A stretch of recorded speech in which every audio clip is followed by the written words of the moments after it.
On a bed, I behave in area.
They're running.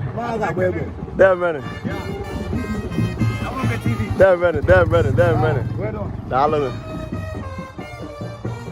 Inanya efuna osinuku momiaye. Bo Mrs. Eucheria eze anatago ngrubetie. Ejichego benya umochi bunage. Wewe rutezi aba. Aina si anọ. Nnukwu mama no.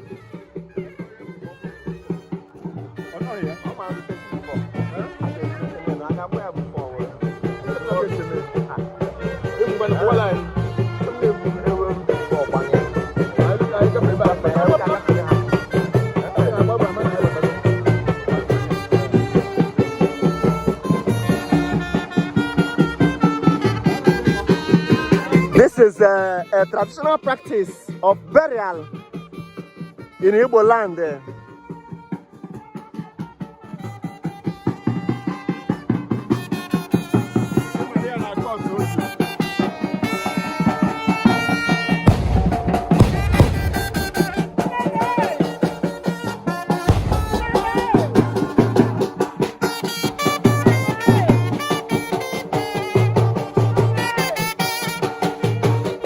I na sige no na betige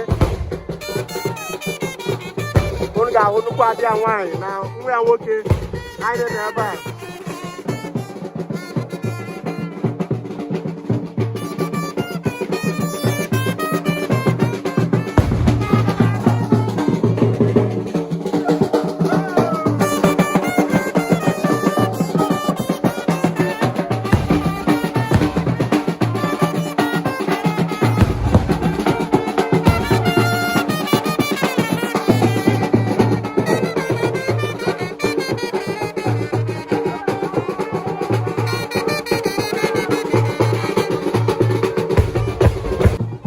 called Mponane, a local gun.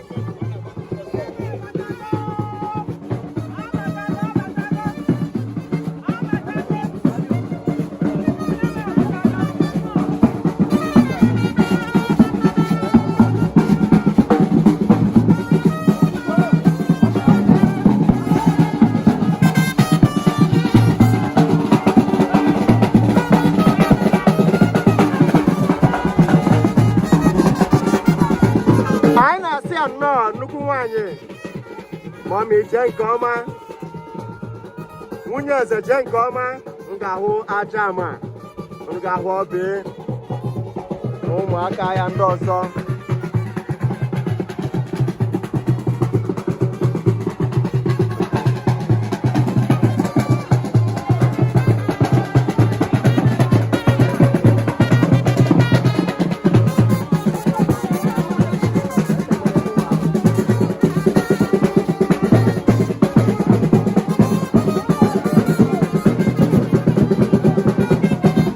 May her gentle soul continue to rest in perfect peace. Amen.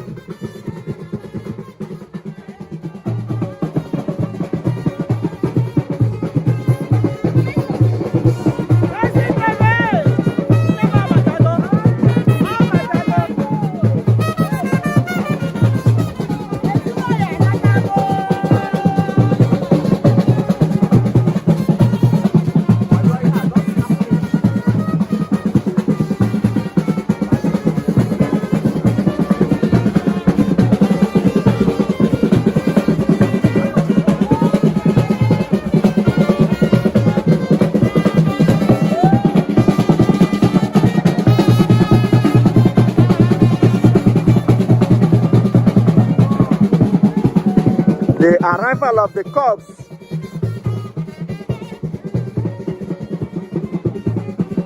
The corpse of Mrs. Eucheria is finally arriving at her husband's compound, Ogbuagu, Orji, Amokwe, in the local government area of Enugu State.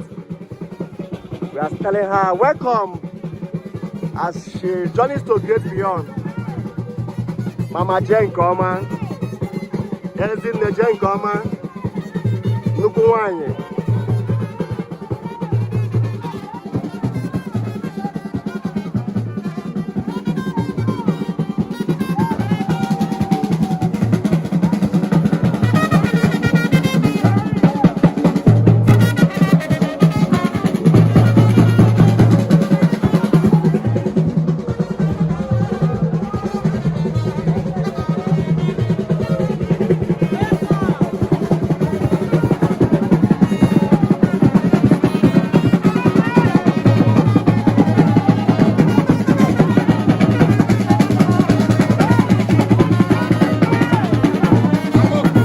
Yes.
On the Guest Guide Association, Ongahu Mrs. Aneke, one on Obaya.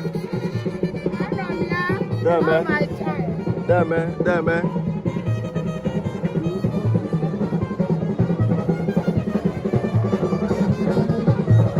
Ongahu Zewe, one on Obaya. Deme.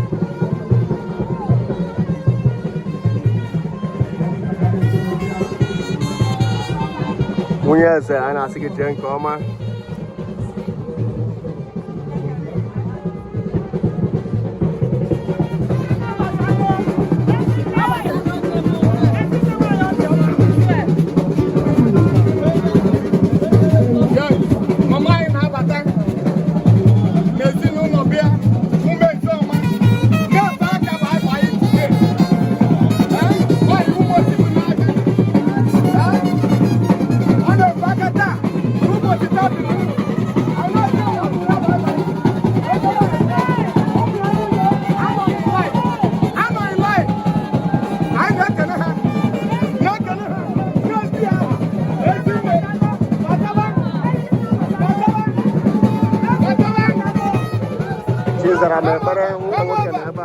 Petrus Naba.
You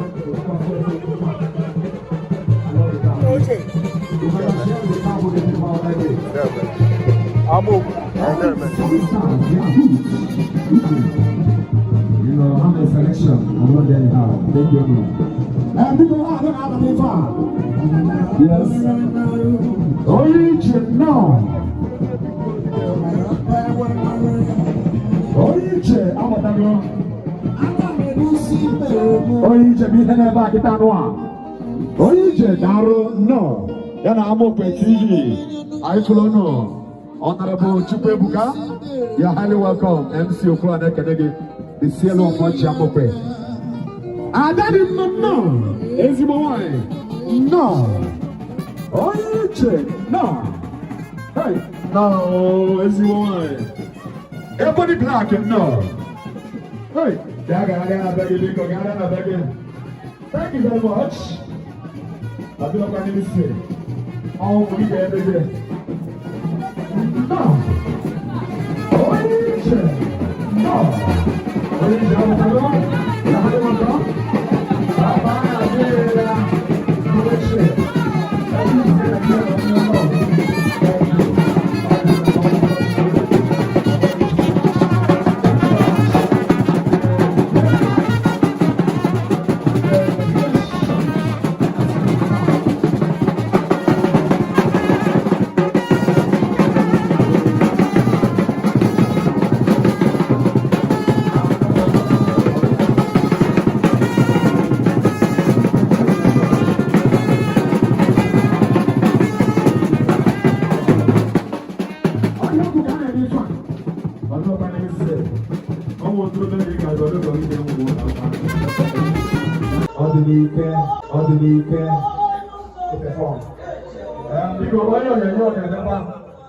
Victor, I can